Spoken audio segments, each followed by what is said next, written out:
Hello students, welcome back to Logical Learning. आज की video में हम सीखेंगे वाटरफॉल मॉडल के बारे में, वो भी बिल्कुल डिटेल में। यानी ये क्या है, इसके एडवांटेजेस डिसएडवांटेजेस क्या है, इसके फेजेस क्या हैं, along with the diagram with minimal text. यानी लॉन्ग पैराग्राफ्स हम बिल्कुल नहीं डिस्कस करेंगे। हम कोशिश करेंगे कम से कम टेक्स्ट को पढ़ के ज्यादा से ज्यादा पॉइंटर्स हम इसके बारे में याद कर लें, ताकि हमारे पास फुल फ्लेजेड इन्फॉर्मेशन हो बताने के लिए।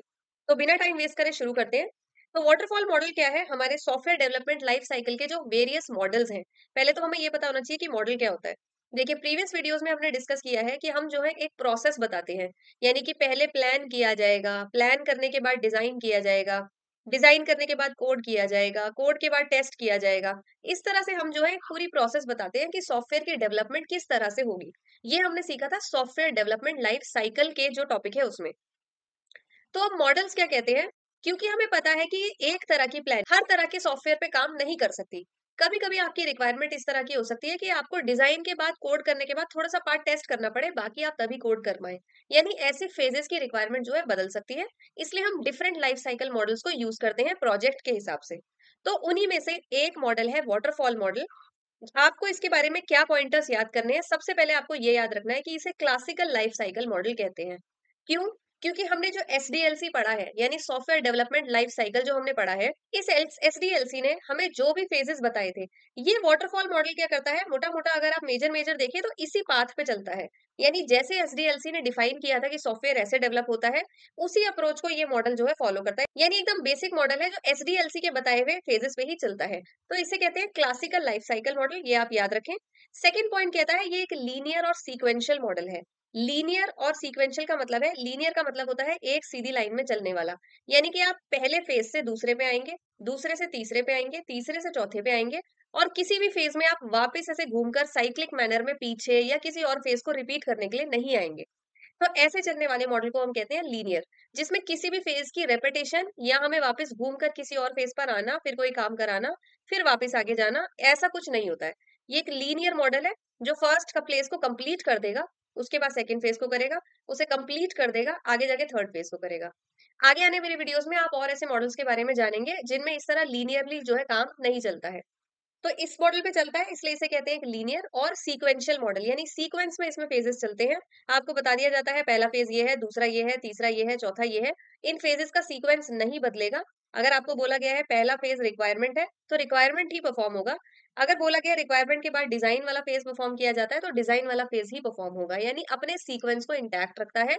आप ऐसा नहीं कर सकते कि डिप्लॉयमेंट वाला फेज यहाँ पे कर दिया पहले, डिजाइन वाला फेज बाद में कर लिया। ये सब पॉसिबल नहीं है। तो इसलिए इसे कहते हैं एक लीनियर सीक्वेंशियल मॉडल। तो हमें दो पॉइंट याद हो गए कि इसे एक तो कहते हैं क्लासिकल लाइफ साइकिल मॉडल, और साथ में कहते हैं लीनियर सीक्वेंशियल मॉडल। ठीक है, अब जान लेते हैं कि किन किन फेजेस की बात करता है। ये कहता है कि जब आप एक सॉफ्टवेयर डेवलप कर रहे हैं, तो आपको सबसे पहले करना है उसका रिक्वायरमेंट एनालिसिस। यानी पूरे सॉफ्टवेयर की रिक्वायरमेंट्स को जान लेना है। अभी हम इन फेजेस को आगे डीप में भी डिस्कस करेंगे डिटेल में नेक्स्ट स्लाइड में। अभी मैं ओवरव्यू बता रही हूँ। तो आपको क्या करना है, पहले रिक्वायरमेंट जान लेनी है कि सॉफ्टवेयर की रिक्वायरमेंट क्या है, क्या बनाना है, कैसे प्लेटफॉर्म पे चलेगा, क्या क्या जरूरतें हैं। जब आप रिक्वायरमेंट जान लेंगे तो आपको शुरू करनी है उसका डिजाइन बनाना। जब आप उसका डिजाइन बना चुके होंगे तो फाइनली आपको उसकी डेवलपमेंट करनी है, यानी कोडिंग करनी है। जब आप कोड करके खत्म कर चुके हैं तो आपको कोड हुए हुए ऐप को टेस्ट करना है।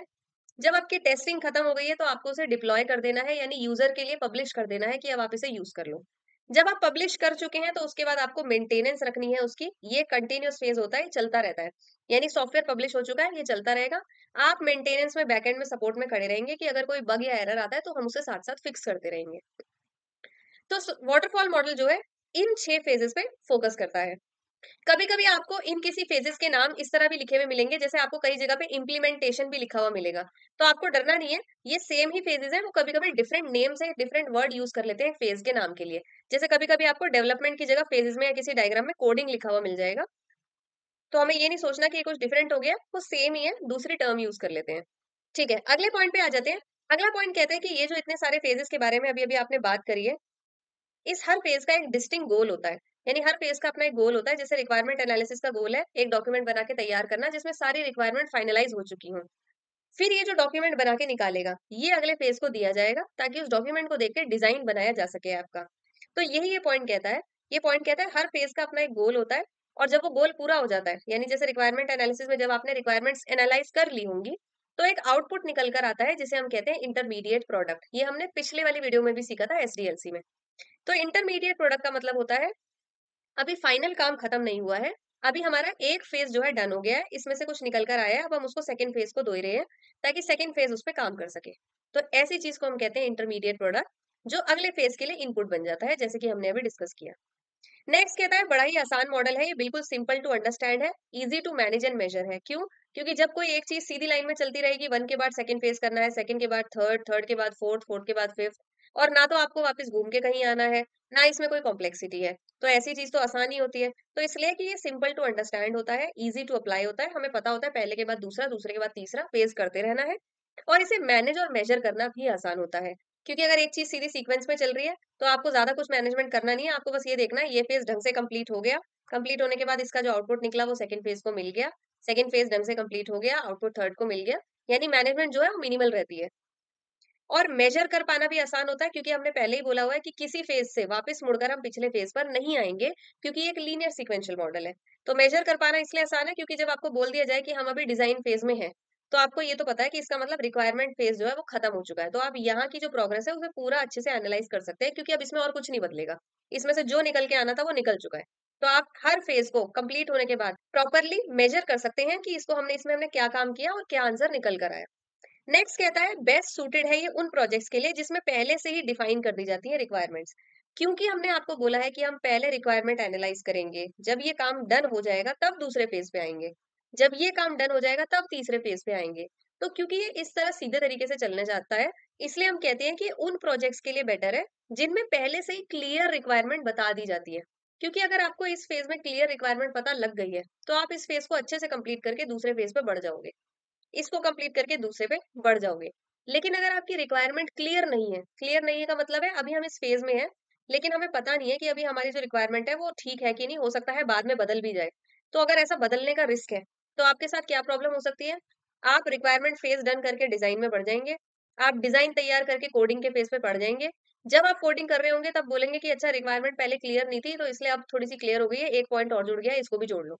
तो अब आप तो फर्स्ट फेज सेकंड फेज खत्म करके थर्ड फेज पे काम कर रहे थे, और अब यहाँ फर्स्ट फेज में कुछ बदलने लग गया है। इस तरह से आपका जो पूरा प्रोजेक्ट एग्जीक्यूशन है वो कॉम्प्रोमाइज हो जाता है। तो इसीलिए कहा जाता है कि जिन प्रोजेक्ट्स में पहले से ही क्लियरली डिफाइन कर दी हो रिक्वायरमेंट्स, और स्टेबल रिक्वायरमेंट यानी ऐसी रिक्वायरमेंट जो एक बार बता दी फिक्स होगी या बदलेगी नहीं, ऐसे प्रोजेक्ट्स के लिए ये मॉडल जो है सूटेबल है। क्योंकि इसी सेकंड पॉइंट में जो है रीजन बता रहा है, क्योंकि इसके लिए बहुत डिफिकल्ट हो जाता है अडेप्ट करना जब एक बार डेवलपमेंट शुरू हो जाती है, यानी एक बार आपने डिजाइन बना लिया, बनाकर आपने कोडिंग शुरू कर दी, अब आप कहते हैं मेरी रिक्वायरमेंट में कुछ बदल गया है, मुझे एक चीज और चाहिए, तो अब वापस इस फेज को तो ये करने नहीं देगा, क्योंकि ये एक लीनियर सीक्वेंशियल मॉडल है। ये कहता है जब एक फेज डन हो गया है तो हम सीधा आगे बढ़ेंगे, हम पीछे फेजेस में जाके कुछ छेड़ेंगे नहीं। तो ये हो जाती है एक प्रॉब्लम। तो अगर रिक्वायरमेंट आपकी चेंज होती है, तो चेंजेस हार्ड हो जाते हैं बहुत वापस करना। तो ये है सीधा सीधा कि वाटरफॉल मॉडल क्या है। अब इसके फेजेस पे आ जाते हैं, यानी ये जो चीजें हमने यहाँ डिस्कस करी हैं, इनको एक बार ध्यान से जान लेते हैं, हर फेज के बारे में हमें क्या पता होना चाहिए। तो पहले आप यहाँ डायग्राम देख लीजिए, और डायग्राम आप देखेंगे तो हर फेज को जो है ऐसे उतरती हुई स्टेप्स की तरह दिखाया है, आप देख सकते हैं। तो इसीलिए इसको जो है वाटरफॉल मॉडल कहा जाता है। नाम से ही इसको ऐसे रखा गया है कि हम कहते हैं कि पहले हम इस फेज में थे, इसे डन करके ये वाली सीढ़ी हम उतर चुके हैं, अब दूसरी सीढ़ी पे हम खड़े हैं।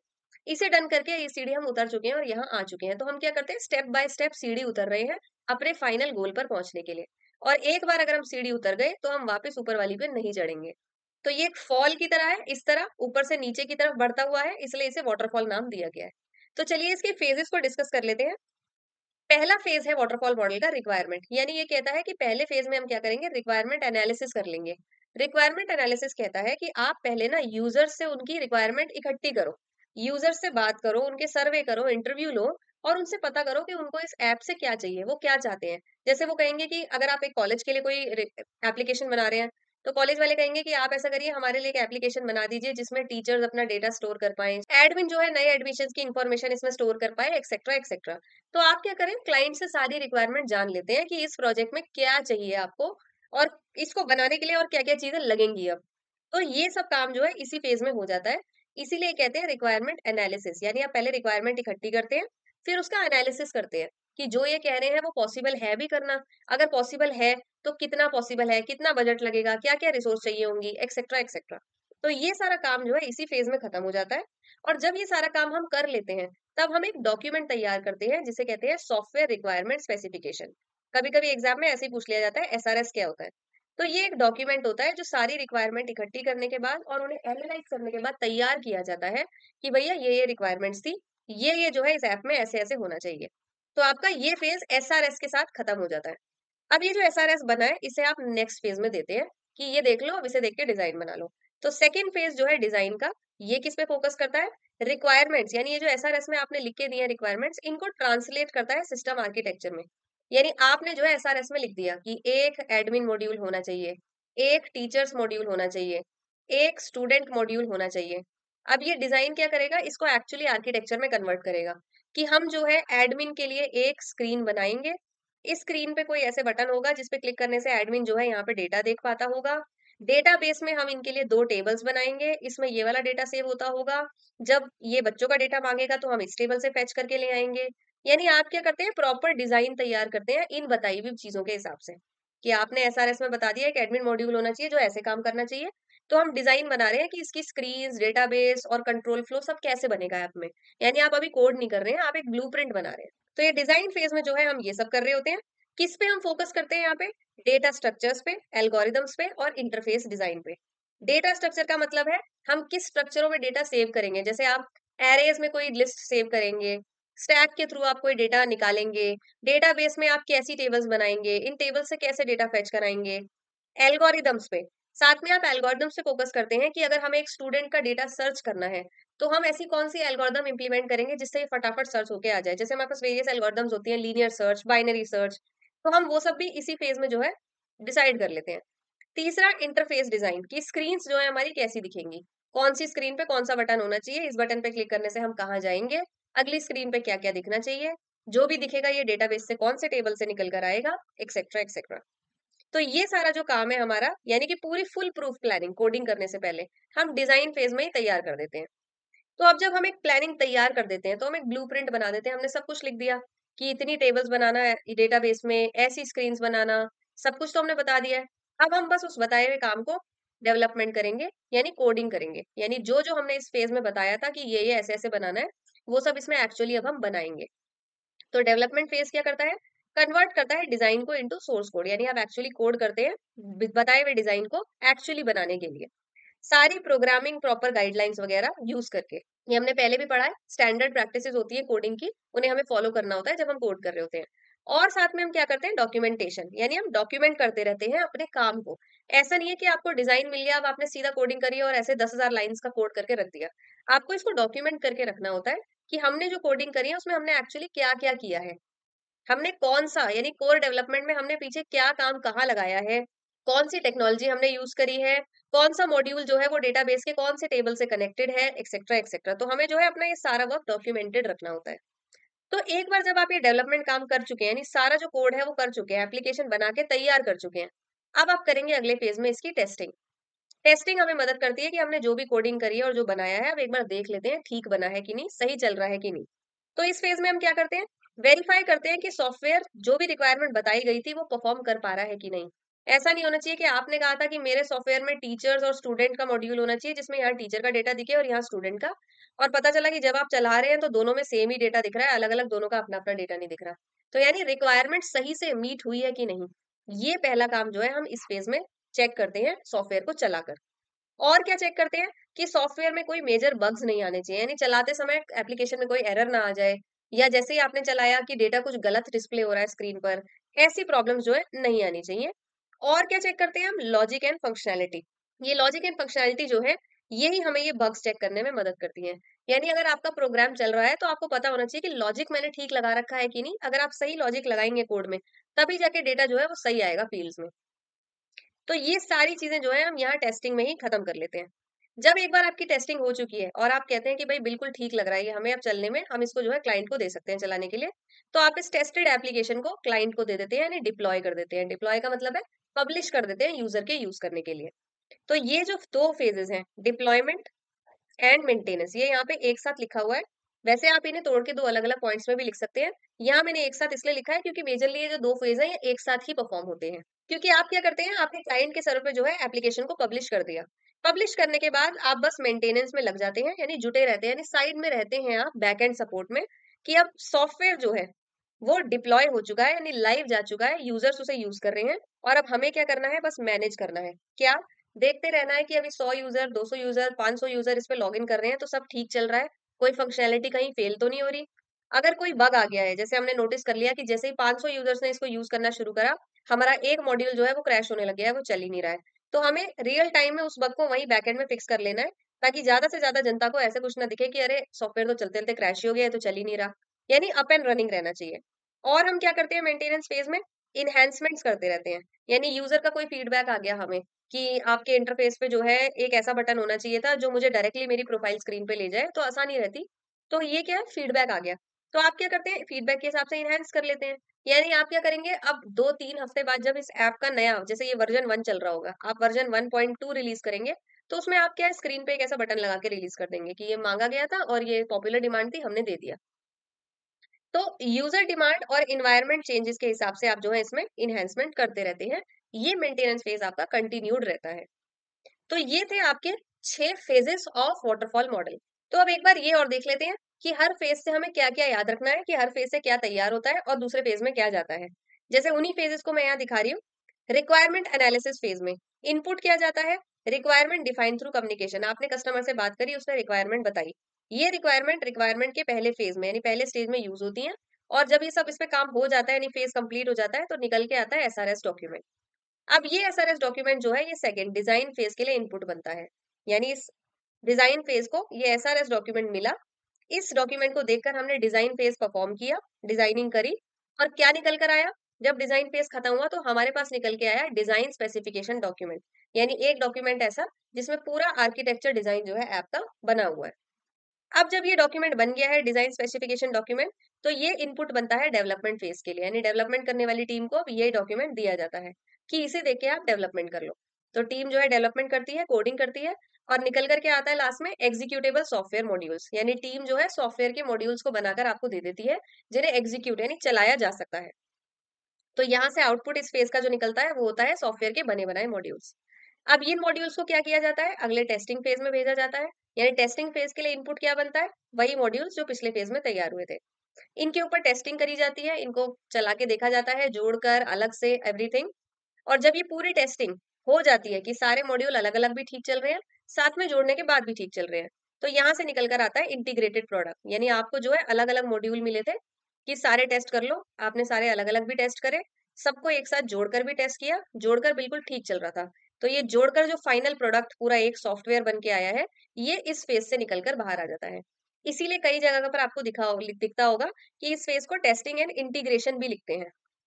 तो ये इंटीग्रेशन वर्ड इसीलिए यूज करते हैं कि टेस्ट हमने कर लिया है कि सारे मॉड्यूल अलग अलग ठीक चल रहे हैं, अब हमने उन्हें इंटीग्रेट कर दिया है, यानी आपस में जोड़कर एक फाइनल सॉफ्टवेयर बना दिया है कि सारे इकट्ठे भी एक साथ चले। तो अब ये जो फाइनल सॉफ्टवेयर बन के आ जाता है यहाँ से, ये डिप्लॉयमेंट फेज में दिया जाता है कि अब आप क्या करिए, इसको डिप्लॉय कर दीजिए। यानी उसी इंटीग्रेटेड प्रोडक्ट को आप डिप्लॉय यानी सर्वर पे लाइव कर देते हैं, पब्लिश कर देते हैं यूजर के लिए। पब्लिश करने के बाद इस फेज से क्या निकल कर आता है फिर? पब्लिश हो चुका है, सर्वर पे लाइव चल रहा है क्लाइंट के, तो ये डिलीवर्ड सॉफ्टवेयर इस फेज का आउटपुट है। अब इस डिलीवर्ड सॉफ्टवेयर को हम कहाँ ले जाते हैं? इसी को रखते हैं हम अपने मेंटेनेंस फेज में।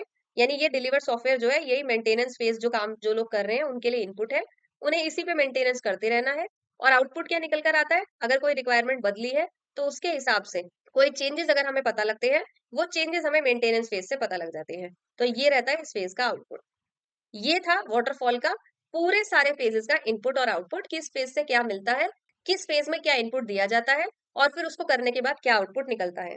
अब इसके लास्ट कॉन्सेप्ट को देख लेते हैं, जो कि है इसकी एडवांटेजेस एंड डिसएडवांटेजेस। ये लिखते ही आपका आंसर फुल कंप्लीट हो जाता है। इसके अलावा इसमें आपको और कुछ भी बताने की जरूरत नहीं है, ना तो कुछ इसमें ज्यादा बताने के लिए है।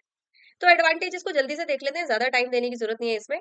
पहली एडवांटेज है simple and easy to understand है, क्योंकि सीक्वेंशियल मॉडल में चलता है, तो ना तो कॉम्प्लेक्स है ना इसमें कोई साइकिल है, एक के बाद एक फेज आता रहता है, तो बड़ा ही आसान है अप्लाई करना।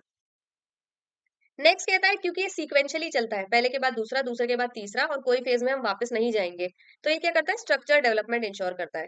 यानी स्ट्रक्चर डेवलपमेंट का मतलब है एक तरीके से ऑर्गेनाइज्ड वे में डेवलपमेंट हो रही है। ऐसा नहीं हो रहा कि कुछ भी हो रहा है कि पहले टेस्टिंग फेज हो गया, उसके बाद दोबारा डेवलपमेंट हो रही है, ऐसे कुछ भी हौच पौच नहीं है। तो ये है ये पॉइंट। तीसरा कहता है मैनेजेरियल कंट्रोल करने देता है डेडलाइंस के साथ, क्योंकि जब आपको पता होता है पहला फेज खत्म होगा, पहले के बाद दूसरा होगा, दूसरा खत्म होगा, तो आप क्या करते हैं, इसको अच्छे से मैनेज कर सकते हैं, यानी मैनेजर बता सकता है कि 1 महीने के अंदर-अंदर मुझे ये फेज़ डन चाहिए, अगले महीने में मुझे ये फेज़ डन चाहिए, तीसरे महीने में ये वाला फेज़ डन चाहिए। तो मैनेजर के लिए मैनेज करना आसान है और क्लियर डेडलाइन हम डिफाइन कर सकते हैं। चौथा है, शेड्यूल्स मैनेज करने में मदद करता है। अभी-अभी हमने बताया कि अगर डेडलाइन हमारे पास क्लियर है, तो हम एक पूरे प्रोजेक्ट का शेड्यूल बता सकते हैं कि भई अगले महीने में हम आपको जो है डिज़ाइन फेज़ खत्म करके दे देंगे। साथ में क्या करता है, बजट्स मैनेज करने में बहुत हेल्प मिलती है, क्योंकि ये मॉडल कहता है हम रिक्वायरमेंट्स चेंज नहीं होने देंगे, जो रिक्वायरमेंट फिक्स हो गई है उसी पे आगे के सारे फेज़ होंगे। तो आप जो है बहुत ही अर्ली स्टेजेस में अपना बजट पहचान लेते हैं कि भई क्या रिक्वायरमेंट फिक्स हुई है और इसको बनाने में कितना जो है बजट लगेगा।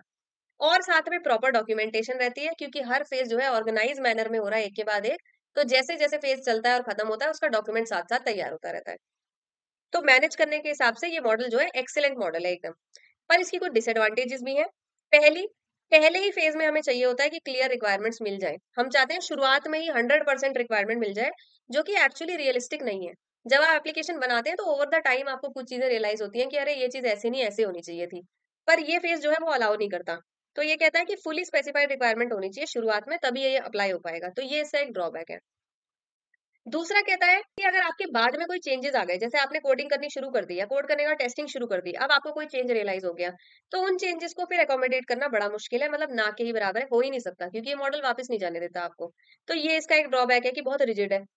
तीसरा, यूज़र का कोई इन्वॉल्वमेंट नहीं है, जब तक सॉफ्टवेयर पब्लिश नहीं हो जाता, क्योंकि हमने अभी फेजेज़ में देखा कि डिप्लॉयमेंट ही एक ऐसा फेज़ है जिसमें हम यूज़र के लिए इसे लाइव करेंगे। इससे पहले-पहले का जो सारा काम है वो हमारे अपने सॉफ्टवेयर इंजीनियर लेवल पे ही हो रहा है। तो यूज़र से हमने ना तो यहाँ फीडबैक लिया, ना यहाँ पूछा कि एक बार देख लो डिज़ाइन ठीक है क्या? एक बार यहाँ देख लो कि कोड ठीक जा रहा है क्या? एक बार तुम टेस्ट करके देख लो कि ठीक लग रहा है तुम्हें। कहीं पे भी हमने जो है यूज़र से इनपुट नहीं लिया। तो यूज़र की इन्वॉल्वमेंट जो है बड़ी कम हो जाती है और इससे जो है बाद में प्रॉब्लम्स आने की चांस रहते हैं। क्योंकि जब आप यूज़र का फीडबैक शुरू में नहीं लेंगे, तो बाद में जब वो सॉफ्टवेयर देखता है तो उसे कई सारी कमियाँ दिख सकती है। नेक्स्ट कहता है lakhs built in risk management. बिल्कुल, रिस्क मैनेजमेंट का इसमें कोई स्कोप नहीं है, क्योंकि हमने यहाँ पर भी एक बार भी ऐसी कोई बात नहीं करी कि हम डिजाइन को एक बार चेक करा लेंगे कि कहीं कोई गलती तो नहीं है। अगर गलती निकल गई तो इसी फेज में ठीक करा लेंगे, ताकि आगे गलत इनपुट ना जाए। ऐसा कुछ हमने बात ही नहीं करी। तो इसमें रिस्क मैनेजमेंट का कोई स्कोप नहीं है, क्योंकि हम किसी भी स्टेज को जो है ऐसे वेरीफाई नहीं करा रहे हैं यूजर का फीडबैक लेके। और क्योंकि ये कहता है कि ये सीक्वेंशियल और लीनियर मॉडल है, तो मान लीजिए अगर डेवलपमेंट फेज में आपको एक फीडबैक मिल भी जाता है कि ये गलत लग रहा है हमें, तो आप वापस से रिक्वायरमेंट फेज में नहीं जा सकते, क्योंकि ये लीनियर सीक्वेंशियल मॉडल है। ये कहता है एक फेज जब एक बार डन हो गया, तो हम उल्टी दिशा में वापस नहीं जाएंगे। तो ये एक बड़ी प्रॉब्लम है। नेक्स्ट कहता है एज्यूम करता है कि स्टेबल और अनचेंजिंग रिक्वायरमेंट्स रहेंगी। ये बहुत बड़ी गलती है कि ये मॉडल जो है एज्यूम कर लेता है कि रिक्वायरमेंट तो अब हमें मिल गई, चलो आगे की गाड़ी स्टेज वाइज चलाते चले जाओ। ये बहुत बड़ी गलती है। रिक्वायरमेंट जो है आगे जाके जरूर चेंज होती ही होती है, चाहे छोटी से छोटी हो। तो क्योंकि एज्यूम करके चलता है, तो ये प्रैक्टिकल मॉडल नहीं है। आज के टाइम पे आप इसे यूज करेंगे तो आपकी ऐप में इन्हेंसमेंट का स्कोप जो है बहुत कम रह जाएगा। तो ये था complete waterfall model with all the pointers जो भी आपको पता होने चाहिए। आगे की वीडियोस में हम ऐसे ही और सॉफ्टवेयर इंजीनियरिंग कॉन्सेप्ट्स के साथ मिलेंगे। अगर आपको इस चैनल का कंटेंट यूजफुल लगता है, तो चैनल को सब्सक्राइब जरूर करें और बेल आइकन को प्रेस करके रखें, ताकि जब भी कोई न्यू वीडियो रिलीज हो तो आपके पास नोटिफिकेशन आ जाए, सो दैट आप वहां से फटाफट पढ़ सकें। So thanks for watching. Stay tune to Logical learning.